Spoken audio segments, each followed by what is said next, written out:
C'est l'heure de la revue de presse française avec Hélène Frade. Bonjour Hélène. Bonjour Hélène. On commence d'abord avec les révélations du journal Libération qui rapporte que le gouvernement français a décidé d'accepter un projet de fonds pour les banlieues, fonds financé en grande partie par le Qatar. Vous savez que l'Émirat investit depuis longtemps dans les clubs de foot et les entreprises du CAC 40 et il semblerait qu'il soit en train d'élargir son terrain de jeu, le Qatar que Libération soupçonne de tenter à réaliser une OPA sur les banlieues françaises.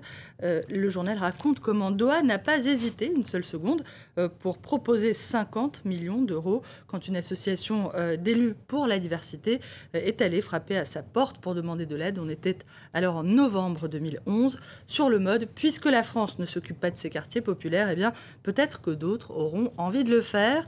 D'après Libération, l'idée aurait finalement été approuvée la semaine dernière par Arnaud Montebourg, le ministre du redressement productif, qui aurait obtenu en échange une participation de l'État français et un élargissement de ce fonds à des zones rurales défavorisées. Ainsi, il n'y aura plus personne pour expliquer que le Qatar cherche à vendre des paraboles aux Arabes des quartiers, résume poétiquement une source proche du dossier. Libé qui parle ce matin, Hélène, d'une diplomatie qatari du double jeu, à la fois ouvertement pro-occidental, mais qui financerait dans le même temps des groupes salafistes comme celui d'Abdelhakim Belhadj en Libye, voire en contact avec des associations liées à AQMI, Al-Qaïda au Maghreb islamique. Libé qui rappelle surtout que si la diplomatie du Qatar a aujourd'hui des circuits, qu'elle joue aujourd'hui de circuits qui définissent le monde moderne, eh bien, elle n'est en rien une philanthropie, fallait-il le rappeler, pas plus en France d'ailleurs que dans les autres pays où l'Émirat déploie ses antennes et ses investissements.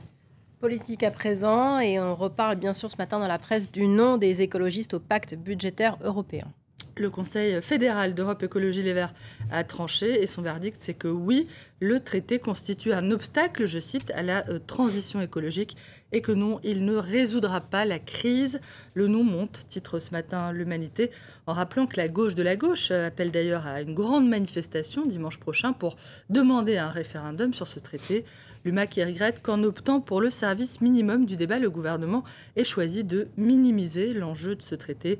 Un texte dans lequel le journal voit non pas le clap de fin de la gestion de la crise, mais au contraire le début d'une nouvelle étape dans la construction européenne, un instrument majeur du fameux choc de compétitivité que réclament le patronat et les rentiers du monde. Fin de citation.